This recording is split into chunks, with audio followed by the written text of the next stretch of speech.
السلام عليكم ورحمة الله.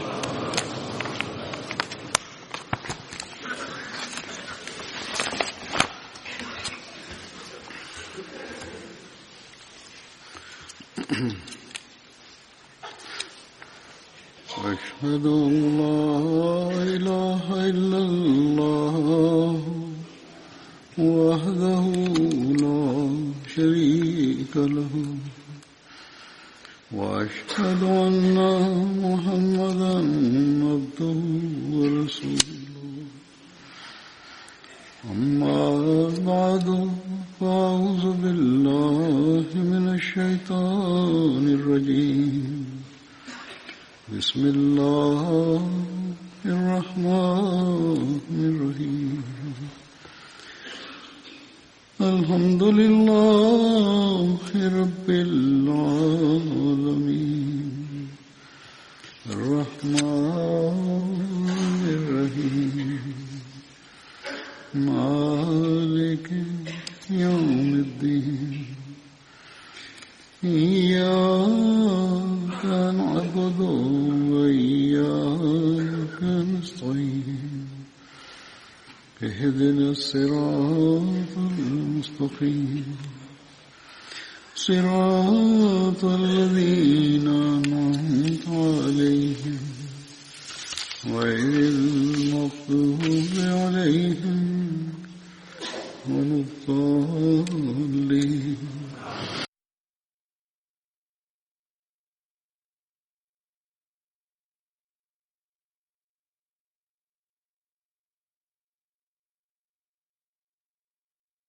Днес ще разказвам за последователите от много време. Разказвам за онези последователи, които участвали в битката Бадър. Първият последовател е Хазрат Катада бин Нуман Ансари. Отношението племе Хазрач, семейство Бану Зафар беше. Баща му Нуман бин Зайд, майка Унеса бинте Кайс. Кратко име на Катада Абу Умар. Освен това Абу Амр, Абу Абдулла също разказват. Катада беше брат на Абу Саид Худри от майка му. Катада с 70 последователи той участва в Бейт Уқба Ула. Илама Ибн Иса каза, той пише, че ансари последователи, които участваха в Акба, той не беше от тях.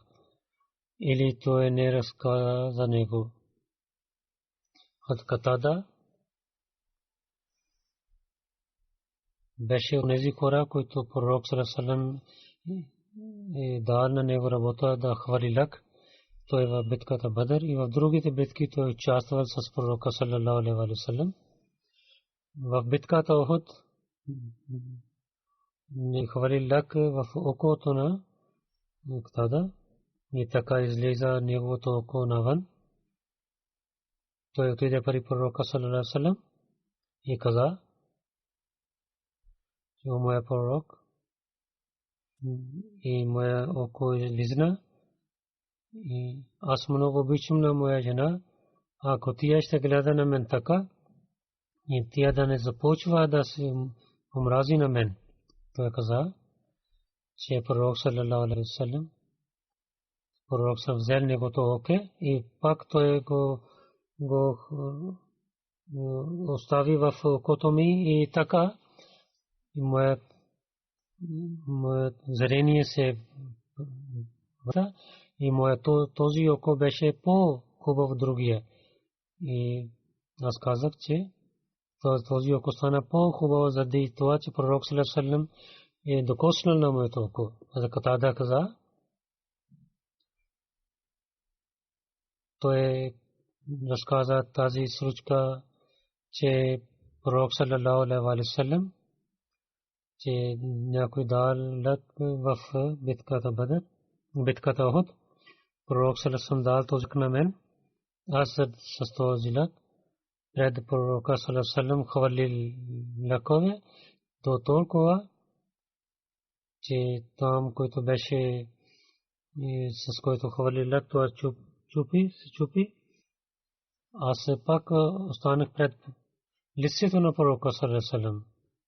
Обикновено казва за Тала, но той също беше там.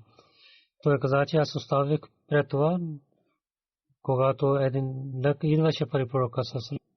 Аз правих моята глава пред този лък, че да пазя лицето на пророка саллаллаху алейхи ва саллям. Аз нямах лък да хваля на един. Същото време един лък дойде и моето око излизна чрез този лък.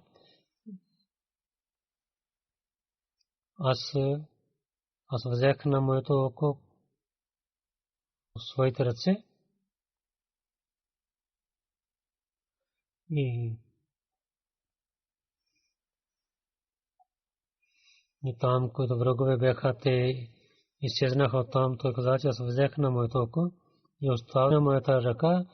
Отидох при пророка саллаллаху алейхи ва саллям и бях близо до пророка. Когато пророк саллаллаху гледа моето око, моите ръце, той започна да плаче и каза, че о моя Бог, че Катада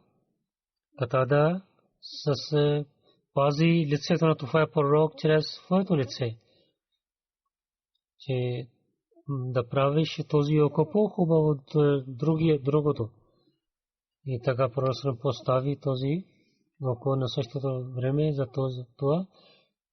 Това око беше по-хубаво и имаше повече зрение от другото око. Тук той не каза, че аз обичам на моята жена. Други историците казаха тези думи, които преди казах. Да разказват, да има интерес или за друго мнение, но тук в тази традиция няма тези думи. Но око излизна в битката, пророк саллаллаху алейхи ва саллям постави око тому на мястото му и така се върна зрението му и стана по-хубаво от другото око.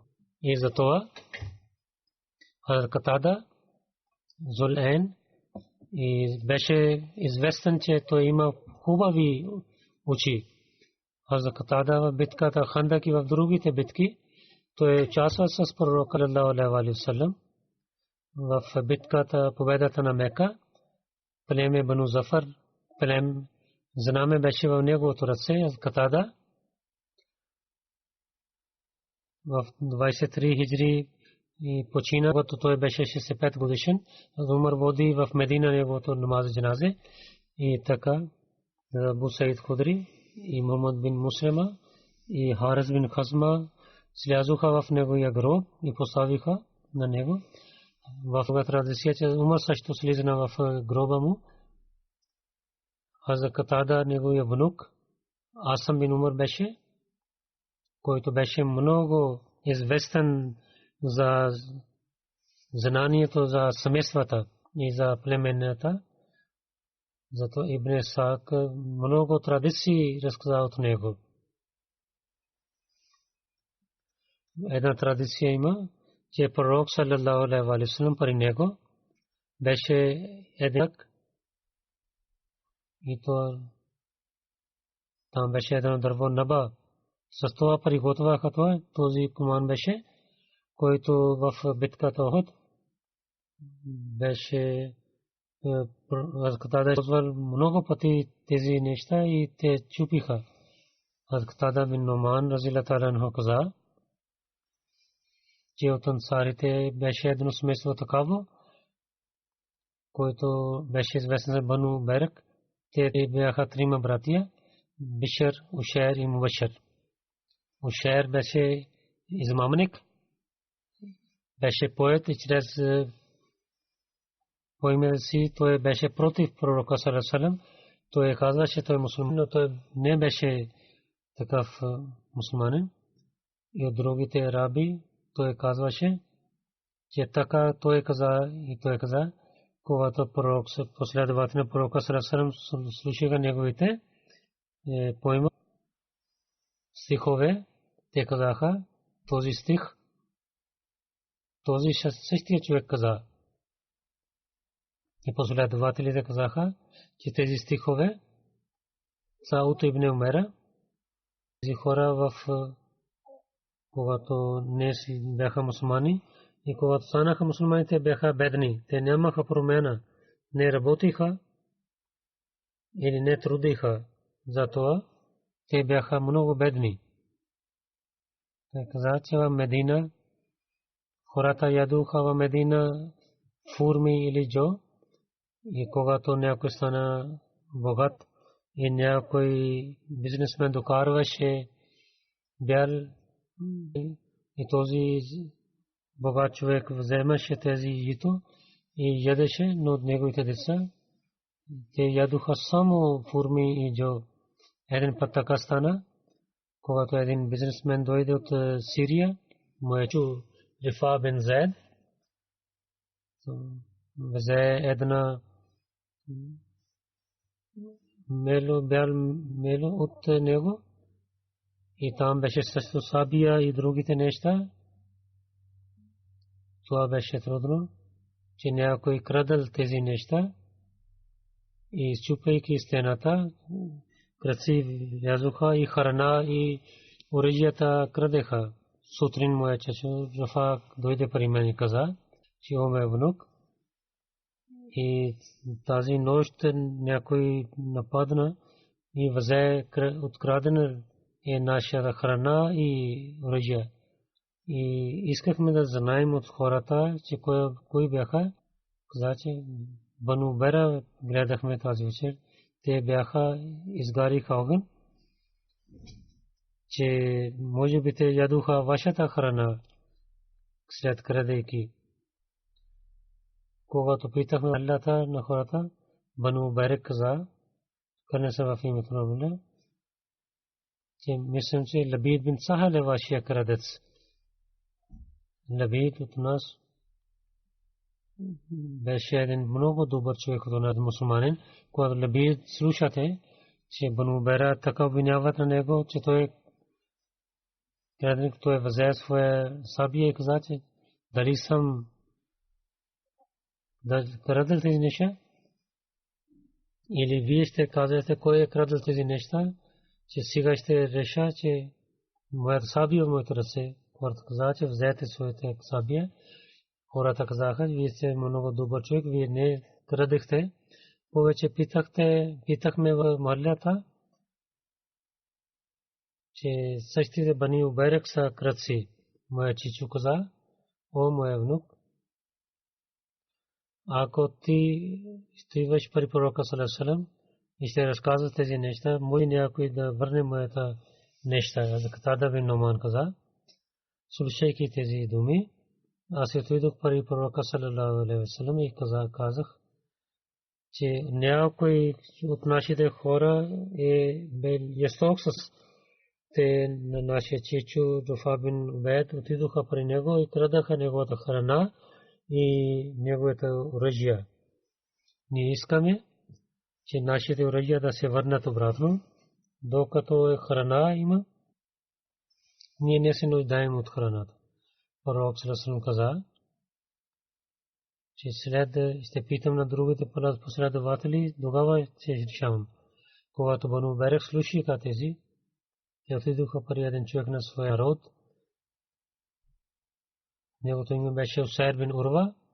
Те говориха с него и някои други хора също отидоха и казаха. И всичките дойдоха при пророка саллаллаху казаха, че о нашия пророк, Катада бин Нуман и неговия чичо, двама те обвиняват на една къща от нас, който е мусулманин и са добри хора. Те казват, че те са крадци. Катада каза, че аз дойдох при пророка саллаллаху алейхи ва саллям, говорих с него. Пророк саллаллаху алейхи ва саллям каза, ти обвинява едно семейство, за които хората казват, че те са мусулманин и са добри хора. И ти нямаш свидетел. И Катада каза, аз се върнах от пророка Сарасам, той беше много добър човек. Тогава аз се върнах обратно и че той каза, че аз се желах, щеше моята храна беше открадната. И аз нямах да говорих с пророка Сарасам пред това. Аз мислих, че аз дадох болка на пророка Сарасам с тези думи. Ако моята храна някой взел, аз нямаше да говоря с пророка Сарасам. И моят чичо пак дойдейки при мен каза, че о моя внук, какво си направил? Пророк Сарасам каквото отговори на мен, аз съобщи на него същия отговор. Тогава той каза, че Бог ще помогне на нас. След няколко дни тези стихове от Корана бяха откровени, дойде.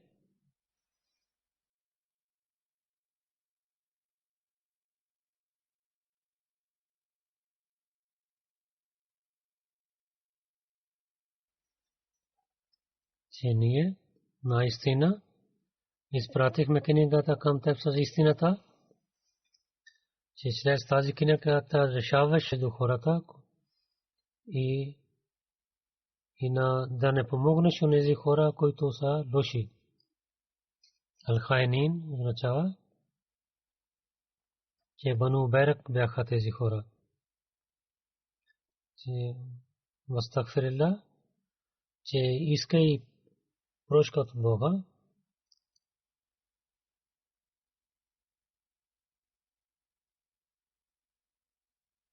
Наистина Бог е прощаващ и милосърден. След това Бог каза,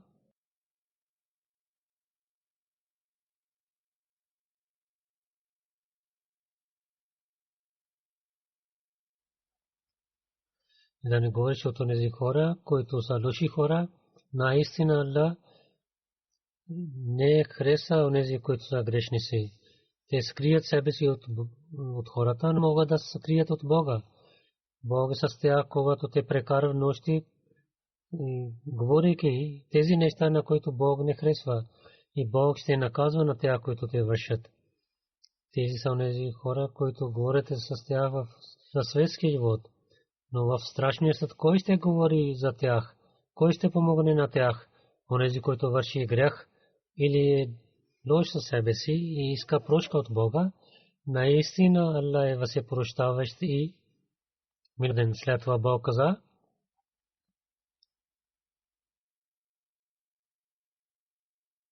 грях, наистина този грях е срещу него. Аллах знае всички неща и онзи, който върши грях и обвинява на някой друг човек, той върши много голям грях. Там разказват за Бану Байрак, за тези неща, в които те казаха, че ние мислим, че то е крадец Бесел бин Сахад.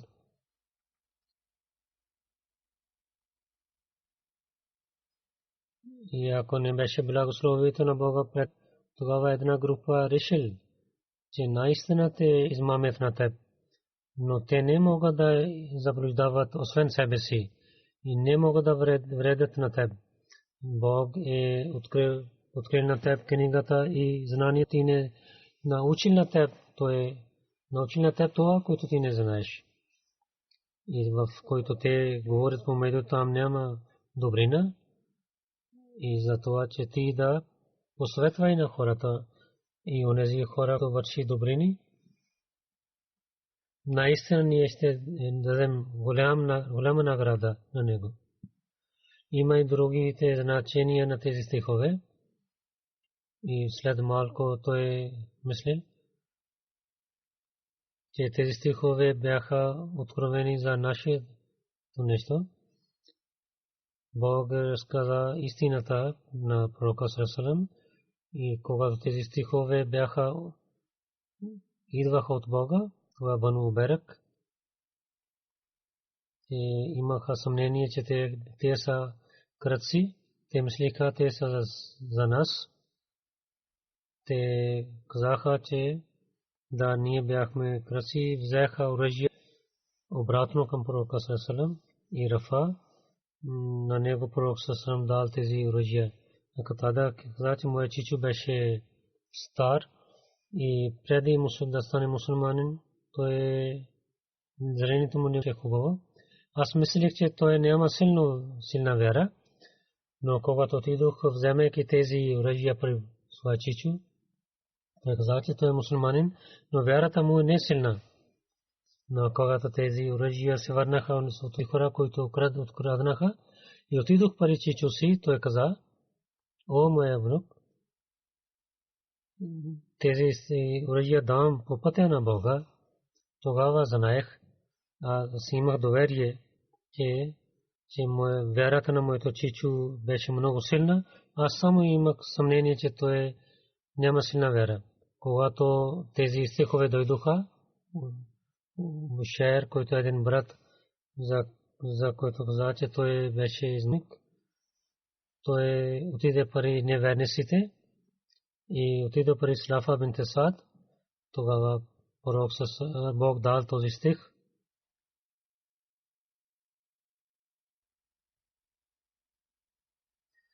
Който е против пророка саллаллаху, след това, че той е на правия път и да вземе някой друг път, освен вярващите, ние ще превърнем него на там, където той иска да отиде, и ще го хвърлим в ада, и то е много лошо място. Бог не прощава на онези, които правят равни с Бога, и освен това той прощава на когото той на него му е годно. Онзи, който прави равни с Бога, наистина той е заблуден, отиде далече от правия път. Той отиде пари Исрафа и изостави исляма. Асан бин Сабит чрез своите няколко стихове говори против него. Слушайки това, Салафа бин Саад, който беше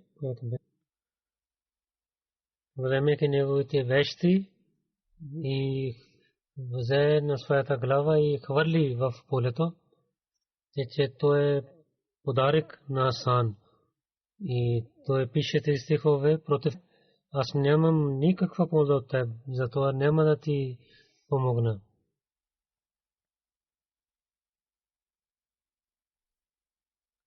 Този измамник беше резултат на този измамник.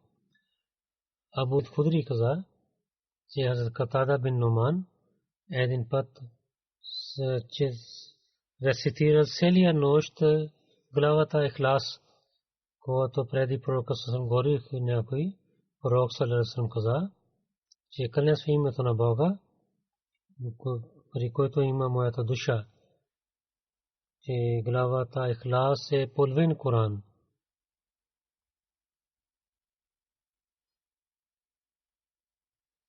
Че единството на Бога това е истинския Коран. И това е учението на Коран, че Бог е един. Абу Салама каза, че Абу Хурайра казва на думите на пророк саллаллаху, че пророк саллаллаху каза, че в петък идва едно време такава, че мусулманин е в този миг, че той се моли и иска добрина от Бога. Бог наистина дава на него това.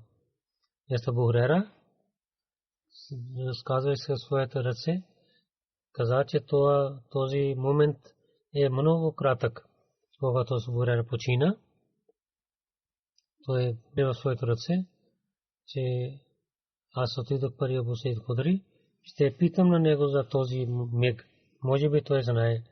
Затова един път аз отидох при него и гледа, че той работеше с него. Аз питах на него, че Саид, какви са тези малки стихове в твоите ръце? Той отговори, че те са тези, в които Бог оставил берка за нас. Пророк саллаллаху алейхи ва саллям харесвал тези неща И вземайки в своите ръце, той вървеше. Аз поправяйки, докарахме при пророка саллаллаху алейхи ва саллям. Каза, че един път пророк саллаллаху алейхи ва саллям гледах, че някой е хвърлил нещо от устата си на стената на. Той взе в този малкия клон от дървото и каза, че някой човек е да не хвърляте нещо от устата си напред, че вие се молите към киблата, затова да не хвърляте нещо лошо на там. Че нямахме тези заповеди. В тази традиция има, че на лявата ръка или под краката да и там мястото беше нехубаво. След това хвърлиха няколко неща за това. А това той каза, че в другата традиция пише, когато възпитанието стана хубаво и дойдоха заповеди, че в чешефа си да чистите своя нос или уста, ако имате нужда.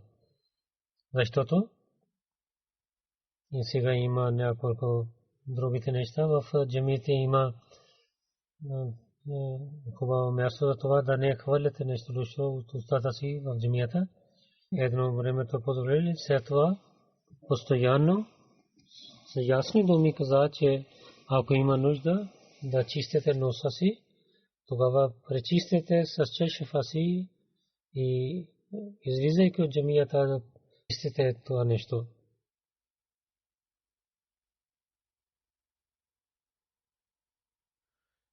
Човек каза, че същата нощ и вали много силен дъжд, когато пророк съсъм излизна за иша молитва, громси бяха, той гледа на Катада бин Нуман, той каза, че о Катада, през нощта какво правиш тук? Той каза, че о пророка, саллаллаху алейхи ва саллям, аз знаех, че много малко хора идват заради дъжд и гръмотевици, затова преди дойдох за молитвата, пророк саллаллаху алейхи ва саллям каза, когато ще свърши молитвата, остави, аз да вървя до теб след молитвата. Пророк саллаллаху алейхи ва саллям дал един стик на Катада и каза, че взех това. Това ще свети 10 стъпки и зад до теб. И където ще кога влезе в къщата, и ако не гледаш сянката, хвърли този стик на този човек, това ще бъде доволно. Затова ние харесваме тези неща, защото пророк съвсем ни е дал тези неща. И ние използваме тези неща, той пророк се използвал и даваше на нас като подарък. И много беркати има в за това ги поправя. И след това той каза, Абу Салма, че о Абу Саид, аз Абу Хурайра каза за един момент за нас, който идва в петък. Той иде да пита този въпрос, гледайки, че той поправи тези малките клони. Обратно, той се върна към въпроса си. Абу каза, че от Абу Хурайра, че в петък има такъв миг, в който дали ти знаеш този момент, в който Бог приема молитва. Той каза, че от пророка саллаллаху питах на пророка за този момент. Пророк саллаллаху каза, че преди Бог ми каза този като Шабе Кадър, аз забравих. Абу Салма каза, излизайки от това, отидох при Абдулла бин Салам. Този традиция, като е Муснад Ахмед бин Хамбал, книгата, и там където пише за петък, момент има различни традиции за този момент. От тези традиции различни три времена може да знаем. Първо, че този момент е в петък. Друго, че в крайно време на деня, в традиция, където пишат. Трето, че след молитвата Асър е този момент. И тези традиции също чета. Абу Хурайра каза, че пророк саллаллаху алейхи ва саллям в петък каза, че има един момент в този, че ако мусулманин се моли в този миг и се моли молитвата, и каквото той иска от Бога, Бог ще даде на него. И той с ръка се каза, че този е кратък момент. И след това книгата Сахих Муслим там пише, Абу Бурда бин Муса Ашри каза, че Абдулла бин Умар каза на мен, че дали спитъл слушал от баща си, че той каза от пророка саллаллаху алейхи ва саллям нещо, той каза, слушах от него, той каза, че пророк саллаллаху алейхи ва саллям каза, че този момент, когато имам седи до края времето на молитвата, когато свърши, през това има. Абдулла бин Салам каза, че един път, когато пророк саллаллаху алейхи ва саллям седеше, казах, че от книгата на Бога там пише за един момент в петък, че когато мусулманин се моли и пита от Бога, че когато той се моли, Бог решава, приема неговата молитва. Абдулла, сочвайки към мен, каза, че малко кратко време този миг има. Аз казах да, че няколко кратко време, и казах, че кога ще идва. Пророк саллаллаху алейхи ва саллям каза, че това е в крайно време на деня. Когато след той каза, да не време за молитва, защо не? Вярващ, когато се моли и седи и само седи заради молитвата, това е само заради молитвата, след молитвата, който се споменава на Бога, това е време за споменаване на Бога и се моли. В друга традиция има от Абу Хурайра, че пророк саллаллаху алейхи ва саллям каза, че так има такава време, че някой мусулман в този миг се моли и иска добрина от Бог, дава на него тези неща, и това е след молитвата Асър в петък, но тук пише след Асър молитва Муслим бин Хамбал. В друга традиция пише, че Абу Салма каза за този момент, тогава пророк саллаллаху алейхи ва саллям каза,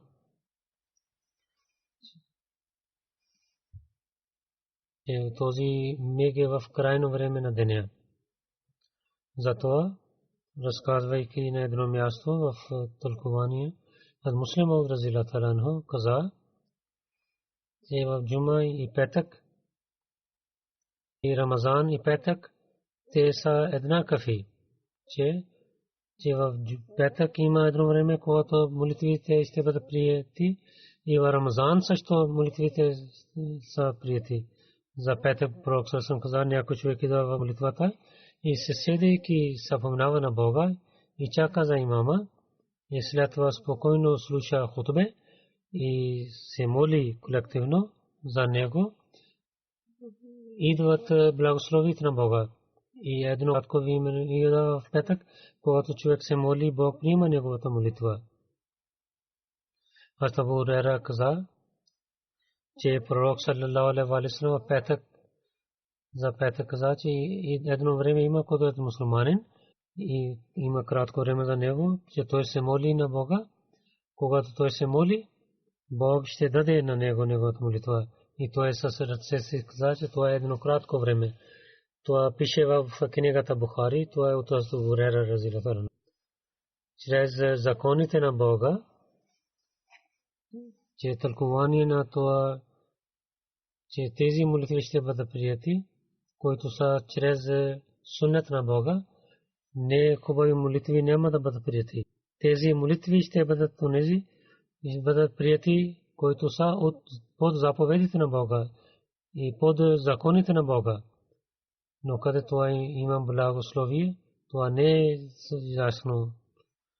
Петък започва време от втори азан и до края, когато свърши молитвата, ако тези времена сте и хутбе, ако е кратко време, това става 30 минути.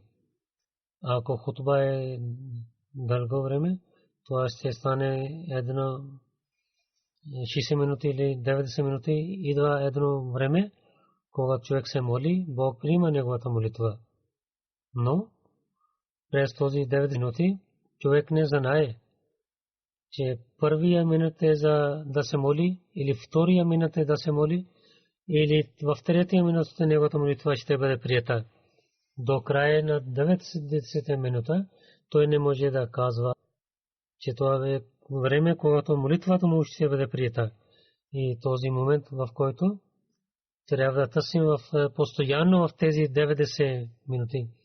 И този човек ще има успех, че който постоянно 90 минути ще се моли. И да се моли 90 минути и да пази вниманието си, това е много трудно време. Това муслимът каза, някои хора не могат да дадат внимание за 5 минути.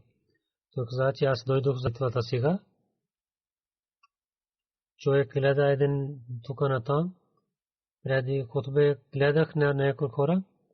Те рецитират молитва сунат и веднага те гледат тук на там.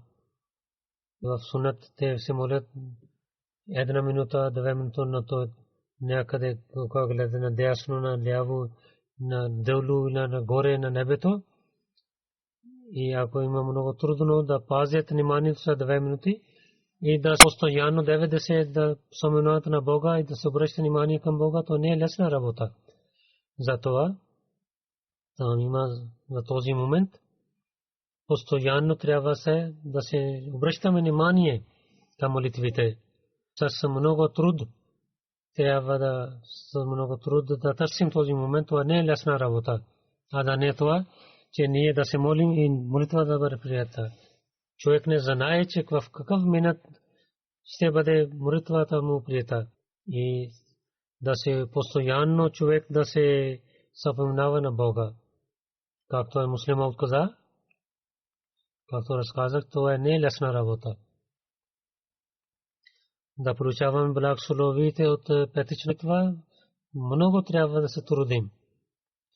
Другия последовател, за който ще разказвам, Хазрат Абдулла бин Мазун.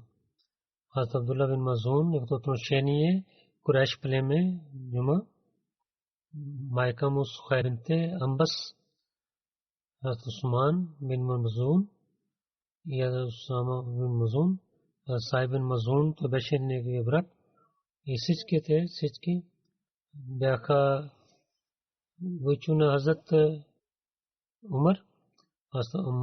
Умар прави сватба на сестра на тях, Язибин Нуман, Хазрат Абдулла бин Мазун и Хазрат Усама бин Мазун в Дари Аркам.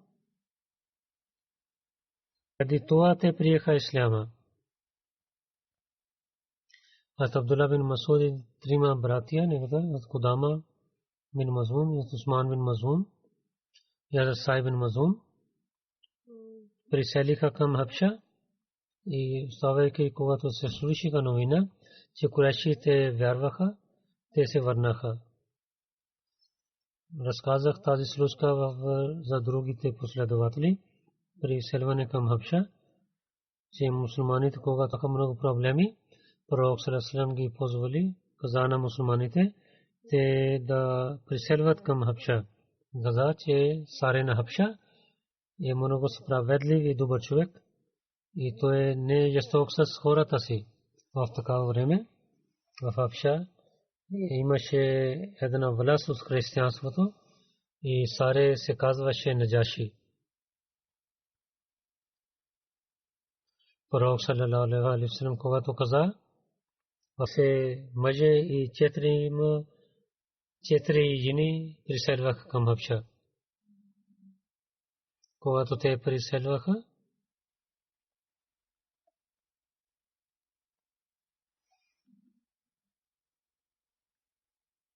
те бяха късметливи, когато излязоха от Мека. Те когато пътуваха към север, посадоха към място Шеба, което бе Това беше благословението на Бога. Те взеха един кораб, който беше готов да плува към Хабша и с мир те се качиха и така кораб тръгна. Пристигнаха в Хабша мусулманите. Имаха много мир и имаха Бог и пази от жестокостите на Курешите, както няколко истористи пишат. И аз разказах, че те се върнаха, слушайки тази новина. Муаджирин, когато Хабша, те пристигна на новина, че Курешите, всичките Куреши станаха мусулмани и има мир в Мека. Резултат беше този новина, че безмисляйки няколко хора се върнаха в Мека. Когато пристигнаха до Мека, те знаеха, че тази новина беше лъжлива и Муаджирин. Това беше един опит от неверниците те да се върнат обратно. Те имаха проблеми, нямаха други. Някои хора пак се върнаха и някои търсаха помощ от някой силен човек. Но това не е стана дълго време. До костите на Курешите увеличаваха и нямаше мир за мусулманите в Мека. Затова пророк саллалаху алейхи ва саллям каза, че да преселвате и другите мусулмани също скривайки приготвиха да преселват и бавно излязоха от Мека. Най-накрая така хората излязоха, че Муаджирин в Хабша те станаха повече от 100. Най-сигурни бяха и другите мъже. Така стана второто преселване. За Абдулла пише, Абдулла бин Мазун, той в първото преселване се върна. Дали отиде във втория път или не, това не е ясно. И след това той преселва към Медина. А Абдулла бин Мазун, когато преселвайки пристигна в Медина, това пророк саллаллаху алейхи ва саллям и между него и бин Убайдулlah Ансари ги прави събратия. В една традиция пише, че Абдулла бин Мазун с Утба бин Амр пророк саллаллаху алейхи ва саллям ги прави събратия. Абдулла бин Мазун с трима си братия, Усман бин Мазун, Кудама бин Мазун и Сайб бин Мазун с тях участва в битката Бадър с пророка саллаллаху алейхи ва саллям. Абдулла бин Мазун, освен битката Бадър, Хандак и в другите битки, той участва с пророка саллаллаху алейхи ва саллям. Абдулла бин Мазун във времето на Усман в 30 хиджри той почина, когато беше 60 годишен. Нека Бог да увеличава тяхното място на тези последователи в рая.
الحمد لله نحمده ونستعينه ونستغفره ونؤمن به ونتوكل عليه ونعوذ بالله من شرور أنفسنا ومن سيئات أعمالنا من يهده الله فلا مضل له ومن يضلل فلا هادي له ونشهد أن لا إله إلا الله ونشهد أن محمدا عبده ورسوله عباد الله رحمكم الله إن الله يأمر بالعدل والإحسان وإيتاء ذي القربى وينهى عن الفحشاء والمنكر والبغي يعظكم لعلكم تذكرون اذكروا الله يذكركم وادعوه يستجب لكم ولذكر الله أكبر